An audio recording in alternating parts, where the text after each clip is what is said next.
대기업에 막 취직한 한 행복한 여성이 사무실을 나서다 굶주린 노파를 발견하고 이런 말을 들었다. 아가씨, 이 불상 좀 사주게. 오늘 하루라도 밥 좀 먹게. 불쌍한 마음의 여성은 노파에게 음식을 사주었지만 노파는 갑자기 이렇게 속삭였다. 내일 당장 그 회사 그만두게. 하지만 그만두기 전에 해야 할 일이 있네. 박수진은 김민준과 결혼한 지 8년이 되었다. 그 시간 동안 그녀는 결혼식 날에도 자신을 속였던 남편을 맹목적으로 믿었다. 그 사실을 우연히 알게 되었을 때 세상이 발칵 뒤집혔다. 수진이 새 상품이 담긴 상자를 정리하던 중 시계에 눈길이 닿았다. 8일. 민주는 납품업체와 미팅이 끝난 후 들르겠다고 약속했지만 나타나지 않았다. 하지만 이건 흔한 일이었다. 그는 항상 중요한 협상이나 교통체증을 핑계로 늦었다. 그녀는 상표를 확인하며 판지 상자를 손으로 쓸었다. 이번 주에 주문한 폴더, 펜, 노트 같은 것들이었다. 이 문구점은 그들의 공동의 결실이었고 8년의 결혼 생활과 2년간의 고된 노력의 산물이었다. 민주는 납품과 도매업체와의 관계를 담당했고 수지는 매장을 관리하며 고객들을 응대했다. 세 상자만 더하면 그녀는 커터칼로 테이프를 자르며 중얼거렸다. 그럼 문 닫을 수 있겠지? 현관문이 활짝 열리는 소리에 그녀는 깜짝 놀랐다. 수지는 미소를 지으며 돌아섰다. 안녕하세요. 저희는 마감했습니다. 그녀는 문에 마감 표지판을 걸었는지 애써 기억하며 정중하게 말했다. 가게 안으로 50대쯤 되어 보이는 한 여성이 들어왔다. 어두운 코트에 머리에는 스카프를 두르고 눈가에 깊은 주름이 진 지친 얼굴이었다. 그녀는 낡은 가방을 손에 꽉 쥔 채 문턱에 멈춰 섰다. 알아요. 개인적인 일로 왔어요. 여성의 목소리는 힘겹게 단어를 고르는 듯 긴장되어 있었다. 수지는 칼을 내려놓고 몸을 바로 세우며 낯선 이를 의아하게 쳐다보았다. 개인적인 일로요? 그녀는 가슴 속에서 불안감이 싹 트는 것을 느끼며 되물었다. 네. 여성이 몇 걸음 앞으로 다가왔다. 그녀의 시선은 무겁고 날카로웠다. 박수진 씨, 김민준 씨 아내 되시죠? 심장이 쿵 내려앉았다. 수지는 낯선 이에게서 눈을 떼지 않고 고개를 끄덕였다. 네, 맞는데요. 누구시죠? 그녀는 침을 삼켰다. 남편에게 무슨 일이라도 생겼나요? 온갖 생각이 머릿속을 스쳐 지나갔다. 사고, 병원, 민준이 공경에 처했고 이 여자가 그 소식을 전하러 온 것일지도 모른다. 하지만 그렇다면 왜 경찰이 전화하지 않았을까? 아니요. 여자는 고개를 저었고 그녀의 입술이 떨렸다. 그 사람한테는 아무 일도 없어요. 제 20살짜리 딸이 그 사람 아이를 임신했다는 것만 빼면요. 정적. 귀가 먹먹하고 숨 막히는 정적. 수지는 벽 너머로 차가 지나가는 소리를 들었다. 자신의 거칠고 불규칙한 숨소리를 들었다. 거짓말. 그녀는 간신히 그 한마디를 내뱉었다.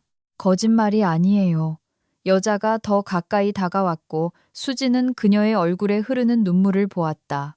처음에는 이 사기꾼이 제 큰딸이랑 놀아놨어요. 당신들 결혼식 때 서빙하던 아이였죠. 그날 결혼식장에서 바로 그 아이랑 잤어요. 수지는 발밑에 땅이 꺼지는 것을 느꼈다. 결혼식, 8년 전, 그녀 인생에서 가장 행복했던 날. 하얀 드레스, 꽃, 하객들의 미소, 그리고 그녀를 얼마나 사랑하는지 귓가에 속삭이던 민준. 그럴 리 없어요. 그녀는 테이블 가장자리를 붙잡으며 되뇌었다. 뭔가 착각하신 거예요.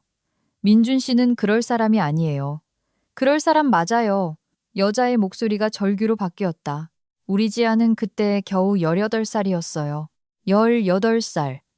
당신이 하객들과 춤추는 동안 그 남자는 애를 창고로 데려갔고 그러고는 그냥 인생에서 사라져버렸어요.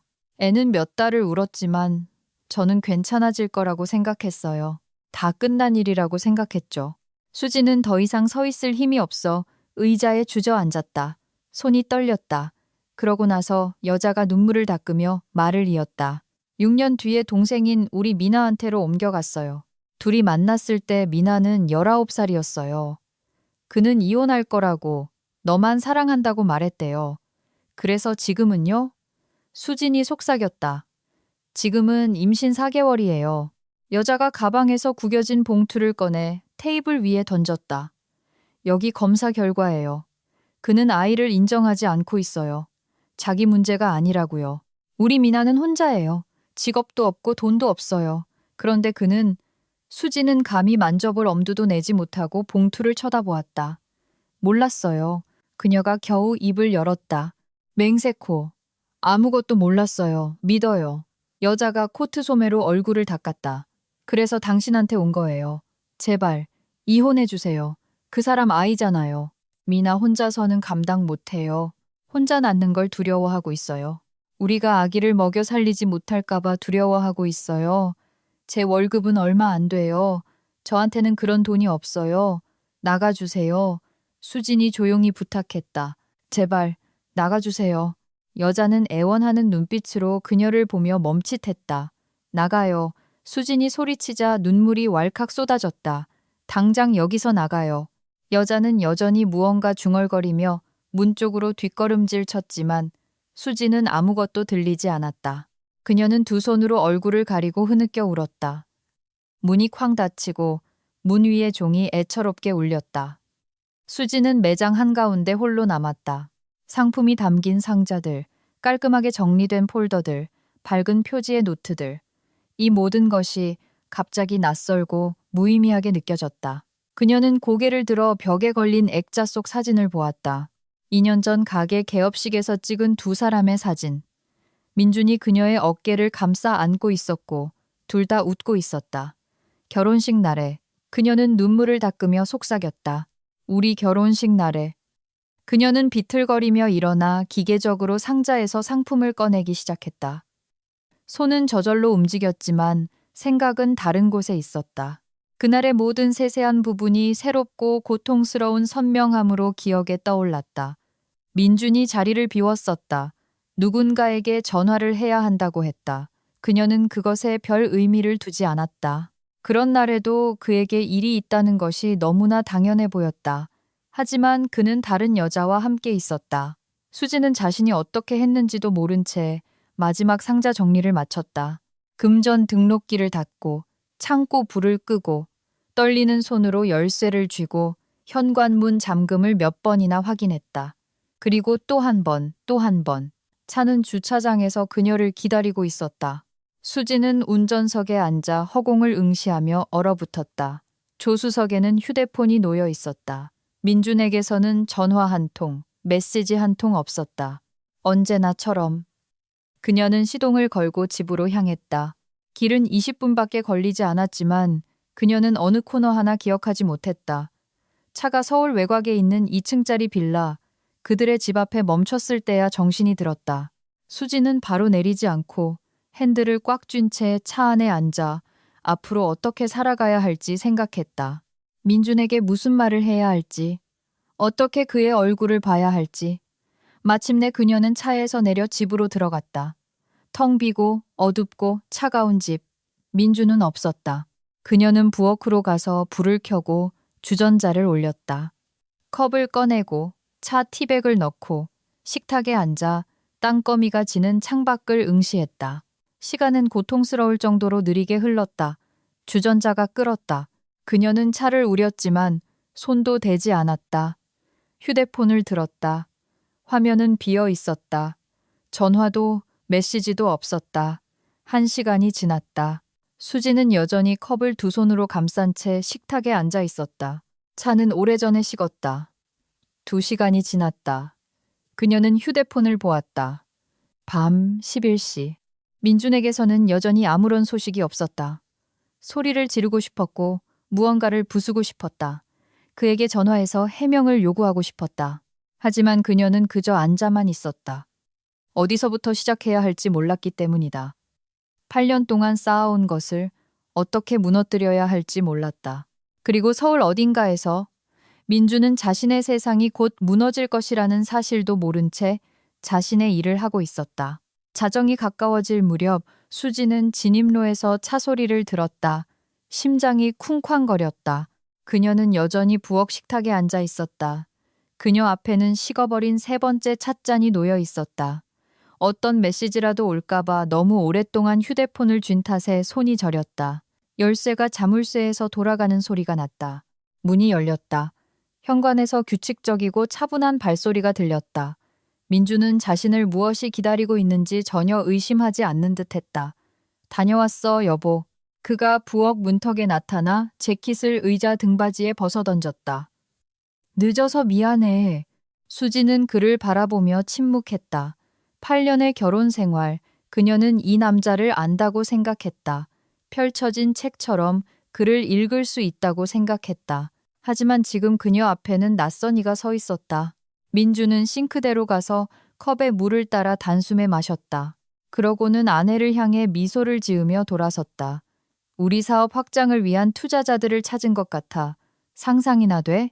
그들이 큰 돈을 투자할 준비가 되어 있대. 우리 매장 2~3개는 더 열 수 있을 거야. 정말 멋지지 않아? 그의 열정은 귀에 거슬렸다. 수지는 속에서 고통과 분노가 치밀어 오르는 것을 느꼈다. 나 다 알아. 그녀는 시선을 떼지 않고 조용히 말했다. 민주는 빈 컵을 손에 든 채 얼어붙었다. 뭐? 그는 아내에게 시선을 옮겼고 미소는 천천히 그의 얼굴에서 사라졌다. 나 다 안다고. 수진이 더 큰 소리로 반복했고 그녀의 목소리는 떨렸다. 그는 컵을 조리대 위에 놓고 눈살을 찌푸렸다. 뭘 안다는 거야? 그의 말투에는 놀라움이 섞여 있었지만 수지는 경계심을 느낀 것 같았다. 그녀는 쓰러지지 않기 위해 손으로 테이블을 짚고 일어섰다. 말이 목구멍에 걸렸지만 그녀는 억지로 내뱉었다. 당신의 그 역겨운 바람 피우는 짓 말이야. 우리 결혼식 날 웨이트리스랑 놀아난 것도 알아. 목소리가 절규로 바뀌었다. 미나가 당신 때문에 임신한 것도 안다고. 정적. 길고 숨 막히는 정적. 민주는 꼼짝 않고 서 있었고 수지는 그의 눈동자가 흔들리는 것을 보았다. 오른쪽으로 그리고 왼쪽으로 마치 상황을 빠져나갈 방법을 찾는 것처럼 그는 입술을 축였다. 누가 그런 헛소리를 하던. 헛소리? 수진이 소리치며 테이블 가장자리를 잡았다. 그 여자애들 어머니가 찾아왔었어. 그분이 나한테 전부 다 말해줬어. 전부 다. 민준 씨. 우리 결혼식 때 웨이트리스로 일했던 지아에 대해서. 내가 하객들이랑 춤추는 동안 당신이 걔를 창고로 데려간 거. 그리고 6년 뒤에는 걔 여동생한테 옮겨간 거. 걔는 겨우 20살이야. 어떻게 그럴 수가 있어? 민주는 벽 쪽으로 뒷걸음질 쳤고 그녀는 그의 얼굴에 무언가 스쳐 지나가는 것을 보았다. 두려움, 짜증. 그는 입을 열었지만 아무 말도 하지 못했다. 뭐 할 말 없어? 수지는 눈물이 시야를 가리는 것을 느끼며 말을 이었다. 8년이야, 민준 씨. 8년 동안 난 당신을 믿고 사랑했어. 그런데 당신은 내내. 수진아, 들어봐. 그가 마침내 입을 열며 한 걸음 다가왔다. 네가 생각하는 그런 게 아니야. 그 여자는 그냥 돈을 원했을 뿐이야. 이건 협박이야. 알겠어? 협박. 수지는 히스테릭하고 고통스럽게 웃었다. 그럼 걔들이랑 잤다는 건 부정하지 않는 거네? 민주는 입을 다물었다. 그의 턱이 굳어졌다. 그는 머리를 쓸어 넘겼다. 그건 오래전 일이야. 아무 의미도 없었어. 아무 의미도 없었다고? 수지는 다리가 후들거리는 것을 느꼈다. 그녀는 다시 의자에 주저앉았다. 아무 의미도 없었다니. 당신은 우리 결혼식 날에 나를 배신했어. 실수였어. 그가 다가왔고 그의 목소리는 부드럽고 설득력 있게 변했다. 술에 취했었어. 그냥 어쩌다 보니 그렇게 된 거야. 그럼 그 미나라는 애는? 그래, 관계가 있었어. 하지만 걔가 임신할 줄은 몰랐지. 그건 걔 문제지. 내 문제가 아니잖아. 수지는 자신의 귀를 의심하며 그를 쳐다보았다. 그녀가 사랑했고 결혼했던 남자가 그녀 앞에서 서서 그런 말을 하고 있었다. 그의 눈에는 한 점의 후회도 없었다. 걔 문제라고? 그녀가 속삭였다. 내 아이야, 민준 씨. 네가 어떻게 알아? 그가 쏘아붙였다. 다른 놈이랑 잤을 수도 있잖아? 그런 애들은 항상 자기 애를 누구한테 떠넘길지 찾고 다닌다고. 닥쳐. 수진이 의자를 넘어뜨리며 벌떡 일어났다. 당장 닥쳐. 내 목소리 듣고 싶지 않아. 민주는 팔짱을 끼고 비웃었다. 그리고 그 비웃음이 마지막 한 방울이었다. 나 이혼 소송할 거야. 수진이 뺨을 타고 흐르는 눈물을 느끼며 소리쳤다. 지금 당장 내 짐 싸서 여기서 꺼져. 아니. 그는 고개를 저었고 비웃음은 더 커졌다. 네가 그렇게 원한다면 네가 나가. 난 여기서 어디도 안 가. 수지는 그를 보며 얼어붙었다. 이 사람이 8년 전 그녀에게 영원한 사랑을 맹세했던 바로 그 민준이 맞는가? 그녀를 지키고 보호하겠다고 약속했던 그 사람이. 여긴 내 집이야. 그가 차분하게 말을 이었다. 나는 여기 남을 거야. 그리고 네가 이혼을 원한다면 네 짐을 싸면 돼. 그녀는 돌아서서 침실로 달려갔다. 손이 너무 심하게 떨려서 간신히 옷장을 열었다. 수지는 눈에 띄는 첫 번째 가방을 잡고 그 안에 옷을 던져 넣기 시작했다. 청바지, 티셔츠, 속옷, 닥치는 대로 구분 없이. 눈물이 시야를 가려 무엇을 집는지도 보이지 않았다. 수진아, 바보같이 굴지 마. 복도에서 민준의 목소리가 들려왔다. 이 시간에 어딜 가려고? 그녀는 대답하지 않았다. 욕실로 가서 화장품 파우치에 크림, 샴푸, 칫솔을 쓸어 담고 침실로 돌아와 가방 지퍼를 잠갔다. 수진아. 민준이 문가에 서서 그녀를 지켜보고 있었다. 이게 미친 짓이라는 거 알잖아. 내일 진정되면 얘기하자. 진정하라고? 그녀가 그에게 돌아섰고 그녀의 목소리에는 그가 한 걸음 물러설 정도의 분노가 서려 있었다. 네가 한 짓을 보고 내가 진정하길 바라는 거야? 난 가정을 파탄 낼 만한 짓은 아무것도 안 했어. 그가 내뱉었다. 쓸데없는 일로 히스테리 부리지 마. 수지는 가방을 들고 그의 곁을 지나갔다. 그의 쪽을 쳐다보지도 않고. 민주는 그녀를 멈추려 하지 않았다. 그녀는 그가 한숨을 쉬고 혼잣말을 중얼거리는 것을 들었다. 현관에서 그녀는 재킷을 걸치고 차 열쇠를 쥐고 밖으로 뛰쳐나갔다. 차가운 밤 공기가 얼굴을 때렸지만 그녀는 그것을 느끼지 못했다. 차에 앉아 가방을 뒷좌석에 던지고 시동을 걸었다. 손이 너무 떨려서 핸들을 거의 잡을 수 없었다. 수지는 마당을 빠져나와 텅 빈 밤거리를 질주했다. 눈물이 길을 보는 것을 방해했고 그녀는 몇 번이나 중앙선을 넘을 뻔했다. 어머니의 아파트는 도시 반대편에 있었다. 수지는 보통 40분이 걸리는 길을 30분 만에 도착했다. 그녀는 아파트 입구에 주차하고 가방을 들고 4층으로 올라갔다. 초인종을 한 번 눌렀다. 2번, 3번. 마침내 안에서 졸린 목소리가 들려왔다. 누구세요? 엄마, 나야. 수진이 쉰 목소리로 말했다. 문이 활짝 열렸다. 이정숙 여사는 잠옷 차림에 헝클어진 머리로 현관의 불빛에 눈을 쥐서 있었다. 얘야, 무슨 일이니? 그녀의 목소리에 담긴 놀라움은 딸의 얼굴을 보자 불안으로 바뀌었다. 수지는 안으로 들어서며 어머니의 어깨에 무너졌다. 엄마, 나 민준 씨랑 이혼할 거야. 그녀가 흐느꼈다. 그 인간이 내내 나를 속였어. 심지어 우리 결혼식 날에도. 이 여사는 딸을 안고 부엌으로 데려갔다. 식탁에 앉히고 주전자에 물을 올렸다. 얘야, 네가 하는 말 확실한 거니? 그녀는 수진의 맞은편에 앉아 그녀의 손을 잡았다. 너희 8년을 같이 살았잖아. 공동사업도 있고 이렇게 바로 모든 걸 망칠 수는 없어. 혹시 서로 타협점을 찾아보는 건 어때? 그를 용서하는 거야. 수지는 고개를 들어 어머니를 쏘아보았다. 용서하라고? 그녀는 손을 뿌리쳤다. 엄마, 내 말 듣고는 있는 거야? 그 인간은 우리 결혼식 날에도 바람을 피웠어. 그런데 내가 용서해야 한다고? 얘야, 그게 인생이란다. 이 여사는 고개를 저었다. 남자들은 다 그래. 네 아버지도 그랬어. 뭐라고? 수진이 얼어붙었다. 아빠도 바람을 피웠다고? 글쎄, 어머니는 시선을 피했다. 그런 일이 있었지만 난 용서했어. 우린 그이가 죽을 때까지 28년을 함께 살았잖아. 가족이 무엇보다 중요해. 믿을 수가 없어. 수진이 의자 등받이에 기댔다. 아빠가 바람 피우는 걸 알면서도 침묵했다고? 나는 가족을 지켰어. 이 여사의 목소리에는 서운함이 묻어났다. 네가 아빠 없이 자라길 원치 않았어. 그건 널 위한 내 희생이었어. 희생? 수진이 눈물 사이로 웃었다. 엄마, 그건 희생이 아니라 굴욕이야. 엄마는 아빠가 엄마를 함부로 대학에 내버려 둔 거야. 수진아, 어떻게 그런 말을 할 수가 있니? 어머니가 소리쳤다. 그럼 엄마는 어떻게 나한테 바람둥이를 용서하라고 조언할 수가 있어? 수진이 의자를 거의 넘어뜨릴 뻔하며 일어섰다. 아빠의 외도를 참는 게 좋았다면 그건 엄마 문제야. 나는 그렇게 안 할 거야.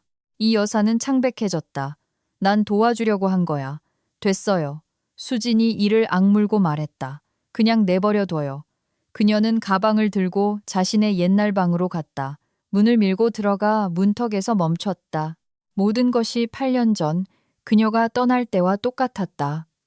한때 그녀가 직접 골랐던 분홍색 벽지, 벽에 붙은 좋아하는 그룹의 포스터, 책이 꽂힌 선반, 꽃무늬 덮개가 씌워진 좁은 침대. 수지는 가방을 바닥에 던지고 침대에 쓰러졌다. 베개에서는 오래된 침구와 먼지 냄새가 났다. 그녀는 얼굴을 천에 파묻고 조용히 절망적으로 울었다. 벽 너머로 희미한 소리가 들려왔다. 어머니가 부엌에서 무언가를 하다가 자신의 침실로 들어갔다. 모든 것이 조용해졌다. 수지는 어둠 속에서 천장을 바라보며 누워 있었다. 생각들이 머릿속에서 맴돌며 잠들지 못하게 했다. 그녀는 결혼식, 하얀 드레스, 장미 부케, 첫 댄스를 떠올렸다. 민주는 그녀에게 얼마나 사랑하는지 귓가에 속삭이고는 30분 동안 사라졌다. 중요한 전화를 받아야 한다고 했다. 그녀는 그것에 별 의미를 두지 않았지만 그는 다른 여자와 함께 있었다. 눈물이 다시 흘러내렸다. 수지는 피곤에 지쳐 잠들 때까지 울었다. 아침에 그녀는 무거운 머리와 부은 눈으로 잠에서 깼다. 이 여사는 이미 부엌에 앉아 커피를 마시며 신문을 읽고 있었다. 수진이 들어서자 어머니가 고개를 들었다. 좋은 아침. 그녀의 목소리는 딱딱했다. 네. 수지는 싱크대로 가서 컵에 물을 따랐다. 진정됐니? 어머니가 조심스럽게 물었다. 네. 이혼 서류 내러 갈 거예요. 이 여사는 한숨을 쉬었지만 아무 말도 하지 않았다. 수지는 옷을 입고 서류 가방을 챙겨 아파트를 나섰다. 서울중앙지방법원까지 차를 몰고 가서 이혼 신청서를 제출했다. 서류를 접수하던 직원은 지루한 표정으로 서류를 훑어보고 도장을 찍었다. 재판 날짜는 통지될 겁니다. 그녀가 단조롭게 말했다. 수지는 고개를 끄덕이고 밖으로 나왔다. 휴대폰을 꺼내 민준의 번호를 눌렀다. 그는 세 번째 신호음 끝에 받았다. 여보세요. 그의 목소리는 짜증이 섞여 있었다. 나 이혼 소송 걸었어. 수진이 말했다. 재산 분할 문제 상의해야 해. 잠시 침묵이 흘렀다. 그러고 나서 민준이 웃었다. 좋아. 내일 가게에서 만나자. 차분하게 다 얘기하자. 내일 오후 2시에. 수지는 대답을 기다리지 않고 전화를 끊었다. 다음 날 그들은 문구점에서 만났다. 민주는 창고 안책상에 앉아 서류를 뒤적이고 있었다. 수진이 들어서자 그는 고개를 들고 억지로 거짓된 미소를 지었다. 안녕. 앉아. 그는 맞은편 의자를 가리켰다. 수지는 노트를 앞에 두고 앉았다. 본론부터 얘기하자. 그녀가 시작했다. 가게는 우리가 같이 시작했고 똑같이 투자했어. 그러니 반으로 나누는 거야. 동의해. 민준이 고개를 끄덕였다. 집도 반반. 좋아. 수진이 기록했다. 차는 각자 자기 걸로 하고 그가 제안했다. 그래. 그녀가 고개를 들었다. 계좌에 있는 예금도 반반. 민주는 어깨를 으쓱했다. 난 욕심 없어. 수지는 눈살을 찌푸렸다. 모든 것이 너무 순조롭게 진행되고 있었다. 민주는 아무런 이해 없이 모든 것에 동의했다. 이건 그답지 않았다. 정말 동의하는 거야? 그녀가 되물었다. 물론이지. 그는 더 환하게 웃었다. 우린 교양 있는 사람들이잖아. 왜 전쟁을 벌이겠어? 수지는 그때 알지 못했다. 그 전쟁이 이제 막 시작되었다는 것을. 몇 달 후 그녀가 법정에서 민준이 고용한 서울 최고의 변호사가 모든 사업이 오직 그에게 속해 있고 모든 예금이 그의 공로이며 집은 그의 명의로 되어 있다는 것을 증명하는 것을 지켜보게 될 것이라는 것을. 하지만 그날 그녀는 그를 믿었다. 그가 약속을 지킬 것이라고 믿었다. 그리고 그것이 그녀의 가장 큰 실수였다. 재판이 끝난 지 반년이 지났다. 6달이라는 긴 시간 동안 수지는 자신의 삶의 파편들을 끌어모으려 애썼다. 재판은 잔인한 충격이었다. 민준의 변호사는 그가 사업에 주요 자금을 투자했다는 증거 서류를 제출했고, 집은 결혼 전에 이미 민준의 명의로 되어 있었으며 모든 저축은 그의 노력의 결과라고 주장했다. 수진에게 남은 것은 낡은 차 한 대와 개인 물품이 담긴 몇 개의 상자뿐이었다. 이제 그녀는 어머니 아파트의 어릴 적 방에서 살았고 매일이 패배를 상기시켰다. 내가 말했잖아. 이 여사는 팔짱을 낀 채 방문가에 서 있었다. 내가 너희 사업같이 하는 거라고, 이혼까지 가면 안 된다고 말했잖아. 하지만 넌 내 말을 듣지 않았지. 수지는 낡은 책상에 앉아 노트북으로 채용 공고를 훑어보고 있었다. 그녀는 어머니의 말에 반응하지 않으려 이를 악물었다. 네가 다 합의했다고 하지 않았니? 어머니가 방으로 들어오며 말을 이었다. 네가 다 알아서 한다고 했잖아. 그런데 이제 어떡할 거야? 직장도 없고 돈도 없이 앉아만 있잖아. 엄마, 그만해요. 수진이 의자에서 돌아섰고 그녀의 목소리에는 이 여사가 한 걸음 물러설 정도의 분노가 서려 있었다. 엄마의 그 잔소리, 이제 정말 지긋지긋해요. 난 그냥 네가 현실을 알았으면 해서 그래. 나도 다 알아요. 수진이 소리쳤다. 그 사람을 믿었던 게 실수였다는 거 알아요. 아무것도 남지 않았다는 것도 알아요. 하지만 엄마의 비난은 도움이 안 돼요. 전혀 도움이 안 된다고요. 이 여사는 입술을 오므리고는 문을 쾅 닫고 방을 나갔다. 수지는 두 손으로 얼굴을 가리고 심호흡을 하며 마음을 진정시키려 했다. 지난 몇 주 동안 그녀는 수십 통의 이력서를 보냈다. 답장은 거의 오지 않았고 오더라도 면접 후 거절당하기 일쑤였다. 그녀는 판매직 경험이 있었지만 자신의 가게에서 8년간 일한 경력은 고용주들에게 깊은 인상을 주지 못했다. 그들은 대기업 근무 경력, 추천서, 명문대 졸업장을 가진 사람을 찾고 있었다. 수지는 다시 채용 공고를 보기 시작했다. 판매 상담원, 관리자, 영업관리자, 공고를 하나씩 넘겼다. 어디서나 그녀에게는 없는 형태의 경력을 요구했다. 노트북을 덮고 오늘은 포기하려던 찰나 전화가 울렸다. 모르는 번호였다. 여보세요. 그녀가 지친 목소리로 답했다. 안녕하세요. 박수진 씨 맞으신가요? 여성의 목소리는 전문적이지만 친절했다. 네, 맞는데요. 저는 대한그룹의 윤서연이라고 합니다. 저희 회장 비서직에 지원하셨더라고요. 면접을 제안드리고 싶어서요. 수진의 심장이 뛰었다. 대한그룹은 서울에서 가장 큰 도매 공급업체 중 하나였다. 그녀는 일주일 전에 그곳에 이력서를 보낸 것을 기억했지만 이미 답장을 기대하지 않고 있었다. 네, 물론이죠. 그녀가 재빨리 대답했다. 언제가 편하세요? 내일 오후 2시는 어떠세요? 네, 좋습니다. 수지는 펜을 잡고 윤서연이 불러주는 주소를 받아 적었다. 통화가 끝나고 그녀는 몇 분간 멍하니 앉아 있었다.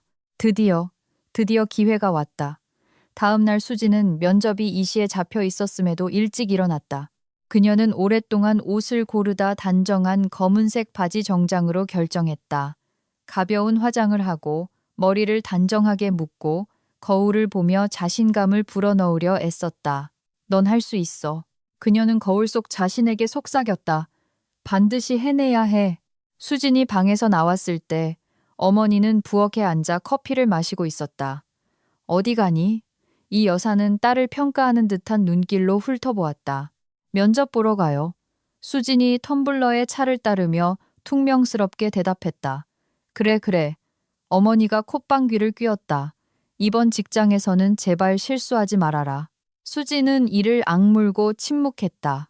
중요한 만남을 앞두고 다툼을 시작할 필요는 없었다. 그녀는 약속 시간 20분 전에 대한 그룹 사무실에 도착했다. 유리와 콘크리트로 지어진 건물은 서울의 비즈니스 중심가인 테헤란로에 우뚝 솟아 있었다. 안에는 대리석 바닥에 밝은 로비, 안내 데스크, 방문객을 위한 몇 개의 소파가 있었다. 안녕하세요, 박수진입니다. 그녀가 데스크의 여직원에게 말했다. 회장 비서직 면접 때문에 왔습니다. 잠시만요. 여직원이 키보드를 두드렸다. 네, 기다리고 계십니다. 7층, 705호실입니다. 수지는 엘리베이터를 타고 올라갔다. 7층 복도는 조용하고 넓었다. 사무실 문들은 서로 상당한 거리를 두고 있었다. 그녀는 해당 번호를 찾아 노크했다. 들어오세요. 그녀는 문을 열고 안으로 들어갔다. 육중한 책상 뒤에는 50대쯤 되어 보이는 정장 차림의 남자가 앉아 있었다. 나중에 알게 된 최진혁 회장이었다. 그의 옆에는 어제 전화했던 안경을 쓰고 태블릿을 든 40대쯤의 여성 윤서연이 서 있었다. 박수진 씨, 이쪽으로 와서 앉으세요. 최 회장이 맞은편 의자를 가리켰다. 면접은 거의 1시간 동안 이어졌다. 그들은 그녀의 경력, 왜 이곳에서 일하고 싶은지, 그녀의 강점과 약점에 대해 물었다. 수지는 이혼과 재판에 대해서는 언급하지 않으려 조심하면서도 솔직하게 대답했다. 문구점, 고객 응대, 서류 작업에 대해 이야기했다. 이력서가 좋군요. 최 회장이 마침내 서류를 내려놓으며 말했다. 판매 경험, 비즈니스 프로세스에 대한 이해, 바로 우리가 찾던 겁니다. 수지는 속에서 희망이 차오르는 것을 느꼈다. 당신을 채용하기로 결정했습니다. 그가 말을 이었다. 수습기간은 3개월입니다. 급여는 공고에 명시된 대로고요. 내일부터 출근 가능하겠습니까? 네. 수지는 기쁨의 비명을 지르지 않으려 안간힘을 썼다. 물론입니다. 감사합니다. 그녀는 날아갈 듯한 기분으로 사무실을 나섰다. 드디어 인생이 제자리를 찾아가기 시작했다. 드디어 그녀가 스스로 일어설 기회가 생겼다. 밖은 이미 오후 4시가 다 되어가고 있었다. 수지는 생각에 잠겨 행인들을 의식하지 못한 채 인도를 걸었다. 출근할 때 입을 새 블라우스를 사야 했다. 옷장을 새로 채워야 했다. 지금 바로 쇼핑몰에 들를까? 그때 그녀의 주의를 끈 조용한 목소리가 들렸다. 아가씨, 이 할미 좀 도와주게. 수진이 멈춰섰다. 건물 벽에 낡은 코트와 스카프를 두른 노파가 앉아 있었다. 그녀 앞에 천조각 위에는 때 묻은 틀에 담긴 작은 목불상이 놓여 있었다. 이 불상 좀 사주게. 노파가 떨리는 손을 내밀며 말을 이었다. 오늘 하루라도 밥 좀 먹게. 수지는 여자를 보았다. 그녀의 얼굴은 수척했고 눈은 지쳐 있었다. 옆에는 동량을 위한 빈 컵이 놓여 있었다. 배고프세요? 수진이 조용히 물었다. 사흘 동안 거의 아무것도 못 먹었어. 노파가 흐느꼈다. 연금은 적은데 약값으로 다 나가. 그래도 배는 고프니. 수지는 가방을 열고 지갑을 꺼냈다. 돈이 많지는 않았지만 그냥 지나칠 수 없었다. 여기서 기다리세요. 그녀가 말했다. 금방 돌아올게요. 5분 후 그녀는 근처 편의점에서 사온 봉지를 들고 돌아왔다. 김밥, 우유, 빵 몇 개, 사과 몇 개. 그녀는 노파에게 내밀었다. 이거 받으세요. 그리고 불상은 그냥 가지세요. 전 필요 없어요. 노파는 떨리는 손으로 봉지를 잡고 울기 시작했다. 고맙네, 아가씨. 고마워. 부처님이 자네를 굽어 살피실 거야. 수지는 가려던 참이었지만 노파가 갑자기 그녀의 손을 잡았다. 그 손가락의 힘은 예상 밖이었다. 기다리게.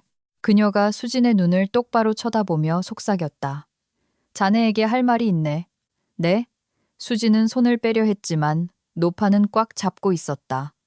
내일 당장 그 회사 그만두게. 그녀의 목소리는 거의 들리지 않을 정도로 작아졌다. 하지만 그만두기 전에 해야 할 일이 있네. 수지는 눈살을 찌푸렸다. 무슨 말씀이세요? 그녀는 노파를 더 자세히 쳐다보았다. 제가 취직한 건 어떻게 아셨어요? 그건 중요치 않아. 노파는 고개를 저었다. 중요한 건 자네가 그만둬야 한다는 거야. 바로 내일. 왜 제가 그만둬야 하죠? 수지는 이해할 수 없었다. 이제 막 취직했는데요. 내가 시키는 대로 하게. 노파가 그녀를 더 가까이 끌어당겼다. 녹음기 하나만 설치해둬. 뭐? 수진이 손을 빼려 했고 이번에는 노파가 그녀를 놓아주었다. 무슨 말씀이세요? 하지만 노파는 이미 돌아서서 봉지에서 빵을 꺼내고 있었다. 수지는 몇 초 더 서 있다가 서둘러 자리를 떴다. 미친 사람이야. 그녀는 결론 내렸다. 그냥 배고프고 정신 나간 노파가 헛소리를 하는 거야. 하지만 그 말들은 가시처럼 머릿속에 박혔다. 수지는 들은 말을 곱씹으며 거리를 걸었다. 그렇게 오랫동안 일자리를 찾다가 내일 그만두라니. 이건 말도 안 된다. 순전히 말도 안 되는 일이다. 그런데도 그녀는 전자제품 매장 쇼윈도 앞에 멈춰 섰다. 안쪽 선반에는 휴대폰, 태블릿, 이어폰, 그리고 작은 녹음기들이 진열되어 있었다. 수지는 입술을 깨물었다. 어리석은 짓이야. 정말 어리석은 짓이야. 하지만 만약 노파가 옳다면? 만약 정말로 이 직장에 뭔가 문제가 있다면 그녀는 가게 안으로 들어갔다. 귀에 피어싱을 한 젊은 남자 직원이 미소를 지으며 그녀에게 다가왔다. 안녕하세요. 무엇을 도와드릴까요? 녹음기가 필요해요. 수지는 자신의 말에 스스로 놀라며 말했다. 작고 숨길 수 있는 걸로요. 강의 녹음용이신가요? 직원이 물었다. 네, 강의용이요. 그녀가 거짓말했다. 직원은 그녀에게 몇 가지 모델을 보여주었다. 수지는 성냥갑만 한 크기에 자석이 달린 가장 작은 것을 골랐다. 최대 8시간까지 녹음 가능해요. 직원이 설명했다. 음질도 뛰어나서 속삭임까지 잡아냅니다. 수지는 값을 치르고 녹음기가 담긴 봉지를 쥔 채 가게를 나섰다. 이 모든 것이 미친 짓 같았다. 그녀는 번듯한 회사에 괜찮은 직장에 취직했다. 왜 그녀에게 녹음기가 필요한가? 왜 노파의 헛소리를 들어야 하는가? 하지만 마음속에서 막연한 불안감이 자라났다. 어떤 육감이 노파가 그렇게 미친 것만은 아니라고 말해주고 있었다. 수지는 알람이 울리기 전에 잠에서 깼다. 심장이 긴장감으로 두근거렸다. 오늘이 그녀의 첫 출근일이었다. 그녀는 새하얀 블라우스와 검은색 바지를 입고 머리를 단정하게 묶고 자연스러운 색의 립스틱을 발랐다. 나가기 전에 가방을 열어 어제 산 작은 녹음기를 보았다. 바보 같아. 이걸 가져가는 건 정말 바보 같은 짓이야. 하지만 노파의 말이 밤새도록 머릿속을 떠나지 않았다. 알았어. 그녀는 녹음기를 가방 안주머니에 옮겨 넣으며 중얼거렸다. 혹시 모르니까.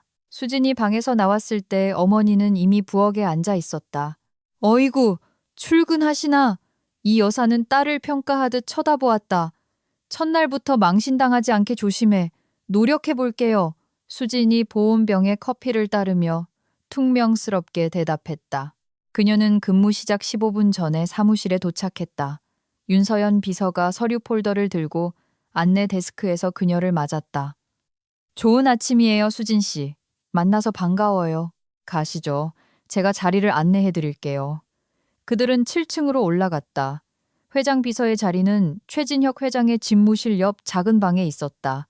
도시가 내다보이는 창문이 있는 밝은 사무실, 책상 위에 새 컴퓨터, 편안한 의자, 여기서 일하시게 될 거예요.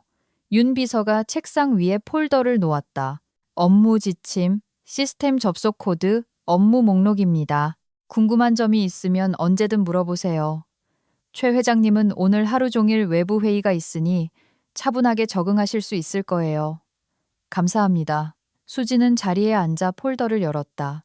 윤 비서가 나가고 수지는 혼자 남았다. 그녀는 지침을 훑어보았다.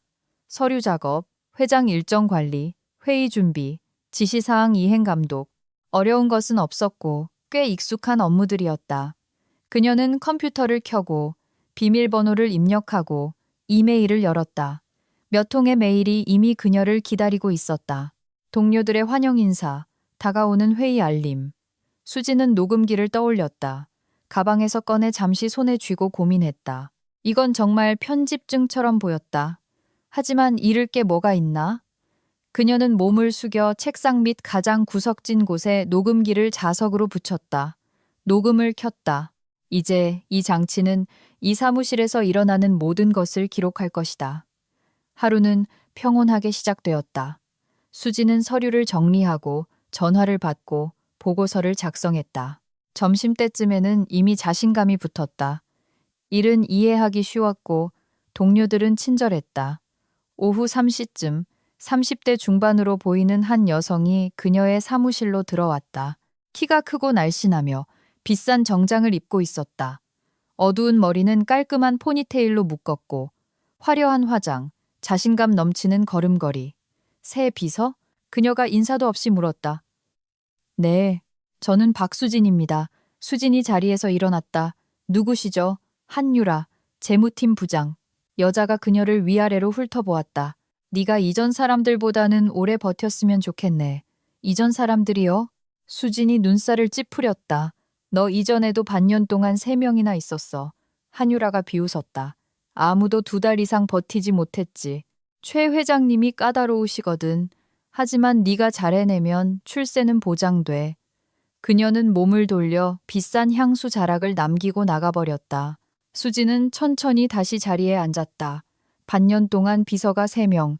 왜 면접에서는 아무도 이 얘기를 하지 않았을까? 그녀는 다시 일에 집중했지만 그 생각이 머릿속을 떠나지 않았다. 1시간 후 한유라가 이번에는 USB를 손에 들고 다시 문가에 나타났다. 수진 씨, 이 서류들 급하게 결제해야 해. 그녀가 USB를 내밀었다. 중요한 서류야. 투자자들과의 계약서. 수지는 USB를 받아 컴퓨터에 꽂았다. 하지만 최 회장님은 지금 안 계시는데요. 그녀가 파일을 열며 의아해했다. 이런 서류는 회장님이 직접 결제하셔야 하는 거 아닌가요? 그래서 너한테 온 거잖아. 한유라가 책상 가장자리에 기댔다. 공인인증서 접근 권한은 네가 가지고 있잖아. 빨리 처리해야 해. 그렇지 않으면 대형 투자자들을 놓치게 될 거야. 수지는 첫 번째 문서를 열었다. 내용은 길고 글씨는 작았으며 법률 용어로 가득했다. 그녀는 읽기 시작했지만 한유라는 초조하게 손가락으로 책상을 두드렸다. 읽을 시간 없어. 그녀가 퉁명스럽게 말했다.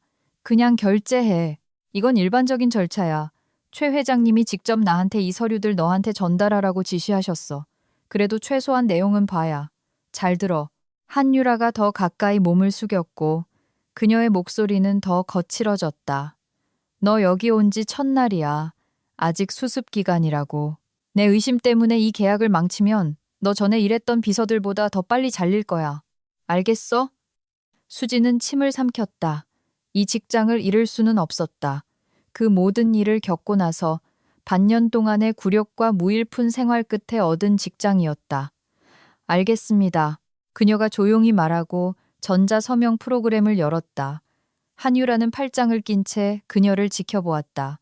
수지는 비밀번호를 입력하고 파일들을 선택한 후 결제 버튼을 눌렀다. 프로그램이 몇 초간 문서를 처리한 후 확인 메시지를 띄웠다. 좋아. 한유라가 USB를 회수했다. 잘했어. 빠르고 군말 없이. 앞으로도 그렇게 해. 그녀가 떠나고 수지는 막연한 불안감을 느끼며 컴퓨터 앞에 앉아 있었다. 무언가 잘못되었다. 그 서두름, 그 압박. 한유라가 그녀를 재촉하던 방식에 무언가 이상한 점이 있었다. 30분 후 회계팀의 젊은 직원인 박 대리가 찾아왔다. 수진 씨, 저희 결산에 문제가 생겨서요. 그가 서류 더미를 책상 위에 놓으며 말했다. 급하게 숫자들을 맞춰야 해요. 최 회장님께서 수진 씨에게 이 일을 맡기라고 하셨어요. 하지만 저는 회계사가 아닌데요. 그녀가 당황했다. 저는 잘 몰라요. 어려운 거 아니에요. 그가 그녀의 컴퓨터에서 파일을 열었다. 그냥 이 데이터들을 표에 옮기고 합계만 내면 돼요.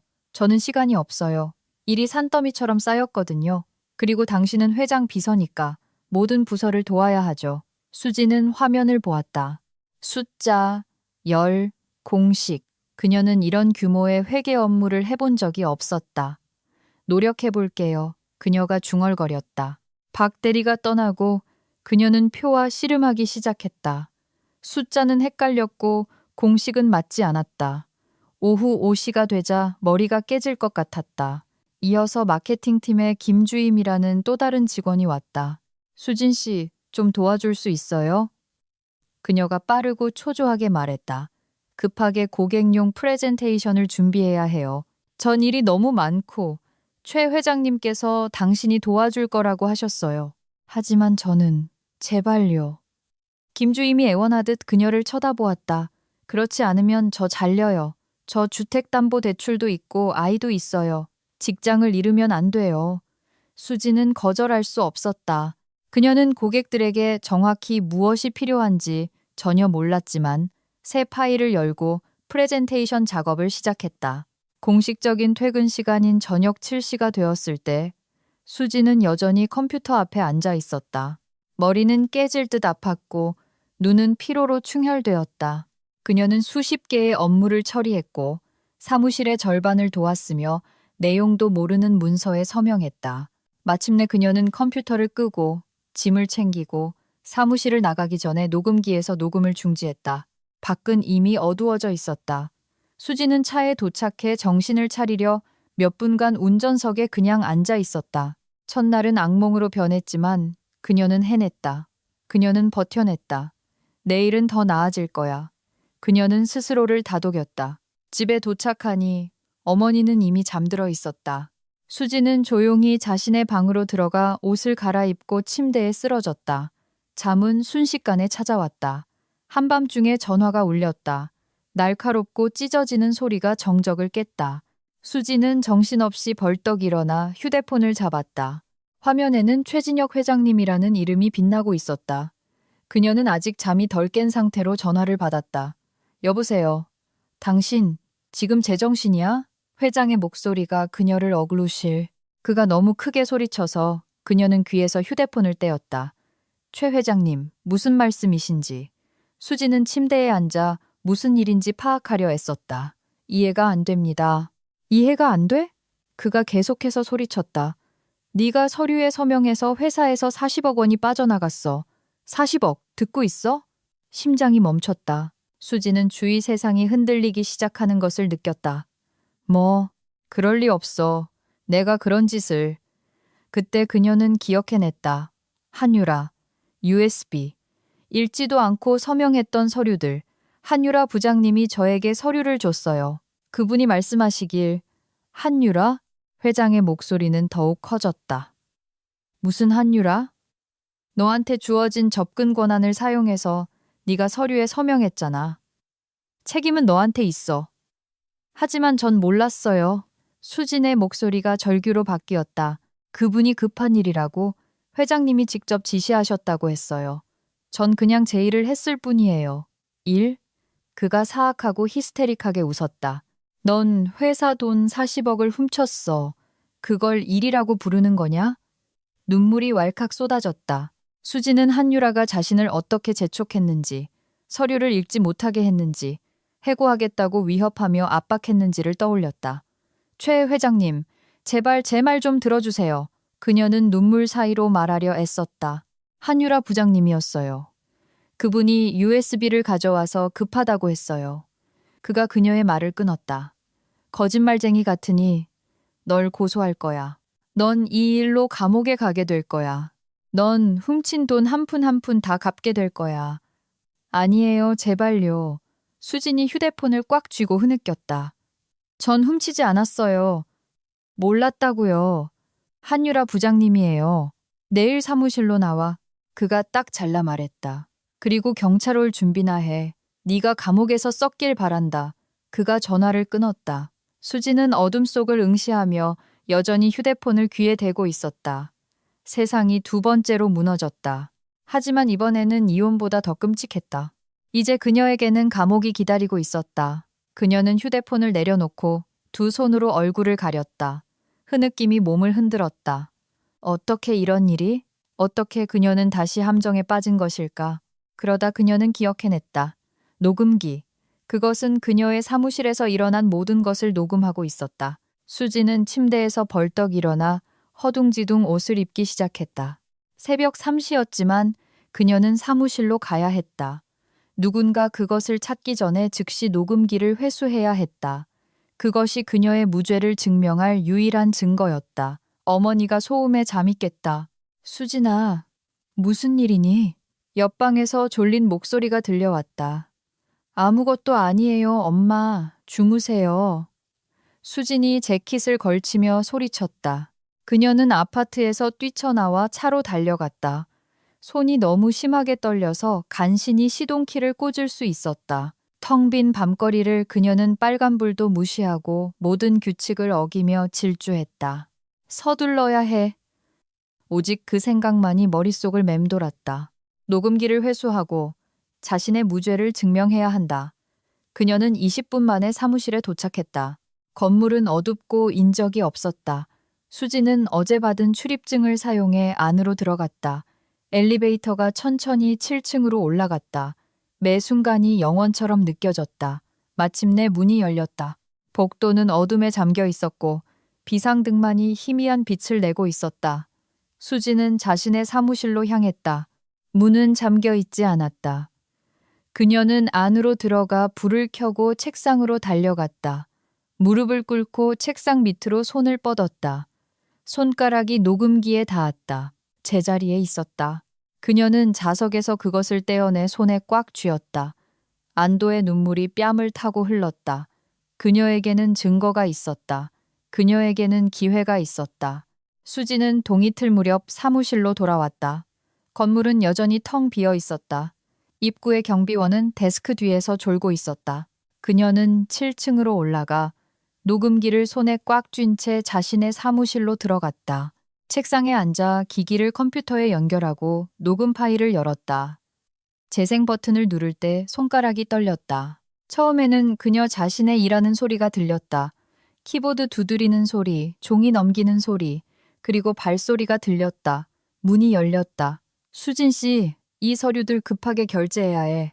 한유라의 목소리가 스피커에서 왜곡 없이 선명하게 흘러나왔다. 수지는 어제의 대화가 어떻게 전개되었는지 들었다. 한유라의 모든 말, 그녀 자신의 모든 의심, 재무부장의 모든 위협이 전부 녹음되어 있었다. 녹음은 근무 시간이 끝난 후에도 계속되었다. 한유라는 수진이 퇴근한 후에 사무실에 들어왔다. 네, 최 회장님. 한유라의 목소리는 이제 완전히 달랐다. 아첨하는 듯 거의 다정하게 들렸다. 그녀는 분명히 전화 통화를 하고 있었다. 그 여자, 전부 서명했어요. 이제 돈 빼내도 돼요. 잠시 침묵. 한유라가 웃었다. 제가 말했잖아요. 이 멍청한 여자는 의심조차 안 할 거라고요. 신입에 겁먹었고 직장 잃을까봐 두려워하잖아요. 완벽한 대상이죠. 수지는 녹음을 멈췄다. 눈물이 뺨을 타고 흘렀지만 이번에는 절망의 눈물이 아니라 분노의 눈물이었다. 그들은 그녀를 함정에 빠뜨렸고 그녀가 약하고 쉬운 표적으로 보였기 때문에 의도적으로 선택했다. 그녀는 휴대폰을 잡고 친구 은영의 번호를 눌렀다. 친구는 5번째 신호음 끝에 받았다. 그녀의 목소리는 졸렸다. 수진아, 웬일이야 이렇게 일찍? 아직 6시도 안 됐어. 은영아, 나 실력 좋은 변호사가 필요해. 수진의 목소리는 떨렸지만 결의에 차 있었다. 직장에서 누명을 썼어. 도와줄 수 있어? 뭐? 은영은 순식간에 잠이 깼다. 잠깐. 무슨 일이야? 수지는 모든 것을 빠르게 요약했다. 면접, 첫날, 한유라, 서류, 한밤중에 회장 전화까지. 세상에 수진아. 은영이 숨을 내쉬었다. 너 지금 사무실이야? 응, 나 녹음기 가져왔어. 내가 누명을 썼다는 걸 증명하는 녹음 파일이 있어. 잘했어. 내 말 잘 들어. 은영의 목소리는 침착하고 단호해졌다. 그 녹음 파일 여러 군데 복사해. USB에, 클라우드에, 휴대폰에, 당장. 그리고 사무실에서 나와. 거기 있지 마. 하지만 수진아, 그들이 언제든 널 잡으러 올 수 있어. 회장이 경찰을 불렀다면 사무실에서 바로 연행될 거야. 지금 당장 나와. 수지는 재빨리 파일을 USB에 복사하고 자신에게 이메일로 보내고 클라우드 저장소에 저장했다. 가방을 잡고 사무실에서 뛰쳐나왔다. 하지만 이미 늦었다. 1층에서 2명의 경찰과 정장 차림의 한 남자가 그녀를 기다리고 있었다. 자신을 형사라고 소개했다. 박수진 씨? 형사가 물었다. 네. 그녀는 가방을 꽉 쥔 채 멈춰섰다. 거액 횡령 혐의로 체포합니다. 당신은 묵비권을 행사할 권리가 있습니다. 당신이 하는 모든 말은 법정에서 불리하게 사용될 수 있습니다. 경찰 중 한 명이 수갑을 꺼냈다. 수지는 차가운 금속이 손목을 조이는 것을 느꼈다. 로비에 있던 사람들이 멈춰서서 그녀를 쳐다보았다. 조금 전까지 졸고 있던 경비원은 이제 호기심 어린 눈으로 보고 있었다. 제 무죄를 증명할 증거가 있습니다. 수진이 단호하게 말했다. 제 가방에 녹음 파일이 담긴 USB가 있어요. 가방은 증거물로 압수될 겁니다. 형사가 대답했다. 모든 것은 적법한 절차에 따라 검토될 것입니다. 그녀는 건물 밖으로 끌려나와 경찰차에 태워졌다. 수지는 사무실 창문으로 직원들의 얼굴이 나타나는 것을 보았다. 누군가는 휴대폰으로 촬영하고 있었다. 망신. 공개적인 망신. 그녀는 경찰서로 이송되어 사진을 찍고 지문을 채취당한 후 유치장으로 이송되었다. 철제 침대와 칸막이 뒤에 화장실이 있는 작은 방. 벽에는 이전 수감자들이 긁어놓은 낙서들이 있었다. 수지는 침대에 앉아 두 손으로 머리를 감쌌다. 모든 것이 반복되고 있었다. 다시 재판, 다시 그녀는 무언가를 증명해야 했다. 저녁 무렵 변호사가 찾아왔다. 강태욱 변호사는 40대쯤에 비싼 정장을 입고 날카로운 눈빛을 가진 남자였다. 그는 면회실에서 수진의 맞은편에 앉아 태블릿을 열었다. 최은영 씨가 제게 당신의 사건을 맡아달라고 부탁했습니다. 그가 서론 없이 시작했다. 처음부터 모든 것을 말씀해 주십시오. 사소한 것도 놓치지 말고요. 수지는 거의 1시간 동안 이야기했다. 강 변호사는 기록하고 명확히 하기 질문을 던지고 고개를 끄덕였다. 그들은 오래전부터 이 사기를 계획했어요. 수진이 눈물을 닦으며 흐느꼈다. 한유라 부장이 저를 일부러 골랐어요. 저는 완벽한 희생양이었죠. 신입이고 연줄도 없고 직장을 잃을까봐 두려워하는 녹음 파일이 있으시다고요? 강 변호사가 물었다. 네. 그녀가 고개를 끄덕였다. 녹음기예요. 파일을 USB랑 클라우드에 복사했어요. 경찰이 제 가방이랑 USB를 압수했지만 인터넷에도 녹음 파일이 있어요. 좋습니다. 강 변호사가 처음으로 미소를 지었다. 녹음 파일이 우리에게 기회를 줄 겁니다. 불구속 수사를 위한 신청서를 제출하겠습니다. 판사가 증거가 설득력 있다고 판단하면 재판 전까지 풀려날 수 있을 겁니다. 얼마나 걸릴까요? 며칠 혹은 일주일 정도 걸릴 수 있습니다. 그가 태블릿을 닫았다. 제가 신속하게 처리하겠지만 인내심을 가지셔야 합니다. 수지는 유치장에서 5일을 보냈다. 그녀 인생에서 가장 긴 5일이었다. 어머니가 2번 찾아와 울고 한탄하며 딸이 민준과 이혼한 것을 다시 탓했다. 네가 그 사람이랑 계속 살았으면 이런 일은 없었을 거야. 이 여사가 면회실 유리창 너머로 흐느꼈다. 엄마, 제발 지금은 이러지 마세요. 수진이 지친 목소리로 말했다. 은영은 매일 찾아와 영치품을 넣어주고 소식을 전하며 그녀를 응원했다. 강 변호사님이 사건이 아주 유리하게 돌아가고 있대. 그녀가 한 번의 방문 중에 말했다. 내 녹음 파일이 결정적인 증거래. 한유라가 제 발등을 찍은 거지. 6일째 되던 날, 강 변호사는 수진의 불구속 수사를 이끌어냈다. 그녀는 눈 밑에 짙은 다크서클이 생긴 창백한 얼굴로 유치장을 나왔지만 자유로웠다. 은영이 입구에서 그녀를 기다리고 있었다. 친구야. 그녀가 수진을 껴안았다. 어떻게 버텼어? 수진은 웃으려 했지만 잘 되지 않았다. 다음 몇 달은 힘들었다. 수진은 일자리를 찾을 수 없었다. 횡령 혐의를 받는 여자를 누가 고용하겠는가? 그녀는 은영에게 빌린 돈으로 생활하며 재판을 기다렸다. 강 변호사는 쉬지 않고 일했다. 그는 의심스러운 상황에서 해고된 전직 비서들, 즉 증인들을 찾아냈다. 그들 중 한 명인 이지은이 증언하기로 동의했다. 저도 똑같은 일을 당했어요. 그녀가 만났을 때 수진에게 말했다. 한유라 부장이 서류를 가져와서 빨리 서명하라고 강요했어요. 그러고 나서 절도 혐의로 저를 고발했죠. 전 제 무죄를 증명하지 못했어요. 유죄 판결을 받고 집행유예를 선고받았어요. 지금은 어떻게 지내세요?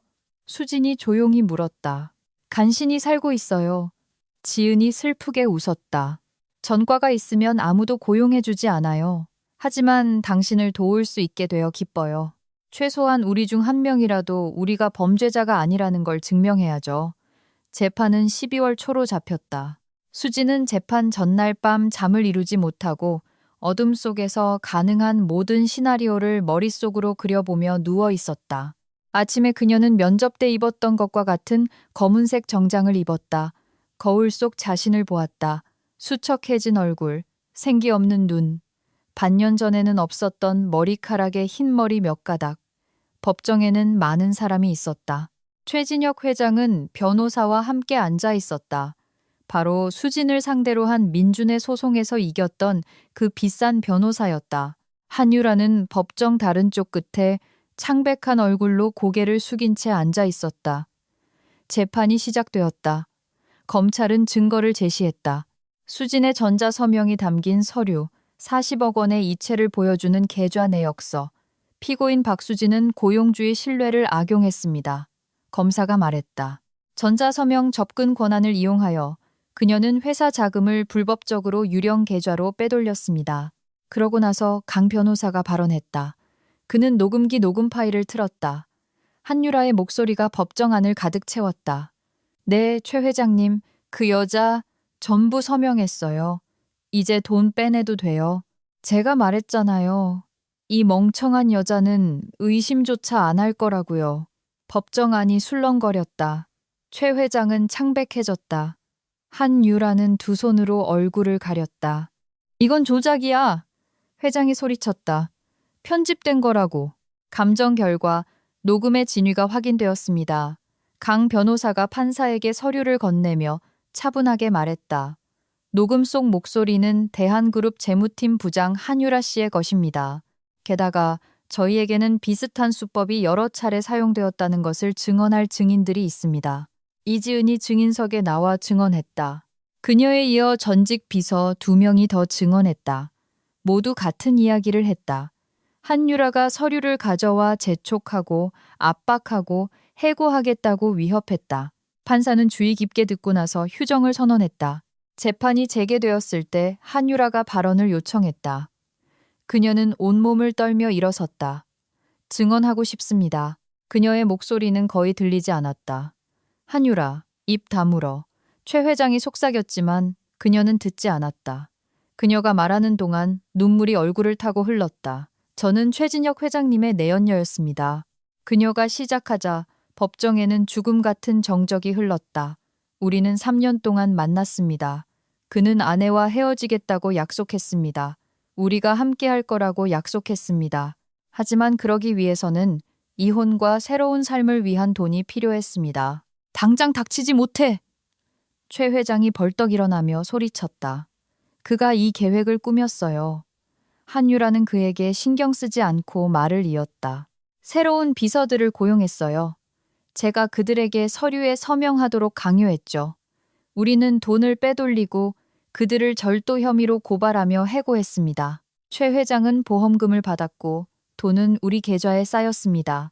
거짓말이야! 회장이 소리쳤다. 저 여자가 다 거짓말하는 거야. 저는 바보였어요. 한유라가 흐느꼈다. 저는 그를 믿었어요. 그가 저를 사랑한다고 생각했어요. 수진 씨는 아무 잘못도 없는데 그 사람을 함정에 빠뜨리기까지 했어요. 저를 용서해 주세요. 판사가 질서를 유지하라고 망치를 두드렸다. 최 회장은 그의 변호사와 경비원에 의해 다시 자리에 앉혀졌다. 재판은 이 시간 더 이어졌다. 강 변호사는 추가 증거를 제시했다. 전화통화 녹음, 최 회장과 한유라의 계좌 간의 연관성을 보여주는 은행 거래 내역서. 판사가 평의를 위해 퇴정했을 때 수지는 은영의 손을 꽉 쥔 채 앉아 있었다. 다 잘 될 거야. 친구가 속삭였다. 한유라가 자백하는 거 들었잖아. 하지만 판사님이 믿지 않으면 어떡해? 믿을 거야. 강 변호사가 그들 옆에 앉으며 자신 있게 말했다. 증거는 충분합니다. 당신이 이길 겁니다. 판사는 1시간 후에 돌아왔다. 명확하고 공식적인 어조로 판결을 낭독했다. 피고인 박수진에게 제기된 혐의에 대해 무죄를 선고하고 불구속 상태에서 해제한다. 최진혁과 한유라에 대해 사기 및 특정 경제범죄, 가중처벌 등에 관한 법률 위반 횡령 혐의로 형사사건을 개시한다. 수지는 무슨 일이 일어났는지 바로 이해하지 못했다. 그러자 은영이 그녀를 껴안았고 그녀는 안도감, 피로, 행복감의 울음을 터뜨렸다. 그들은 함께 법원 건물을 나섰다. 밖은 춥고 눈이 내리는 12월의 저녁이었다. 친구야, 다시는 재판 같은 거 받지 않겠다고 약속해. 은영이 눈물 사이로 웃으며 수진을 껴안았다. 너 요즘 여기 너무 자주 드나드는 것 같아. 약속할게. 수진이 웃음과 울음을 동시에 터뜨렸다. 약속할게. 그리고 도와줘서 고마워. 네가 아니었으면. 친구잖아. 알지? 강 변호사님은 나를 위해서라면 불가능한 일도 해낼 사람이야. 은영이 차 옆에서 전화통화를 하고 있는 변호사를 향해 고개를 끄덕였다. 어떻게 감사를 드려야 할지 모르겠어요. 수진이 강 변호사를 보았다.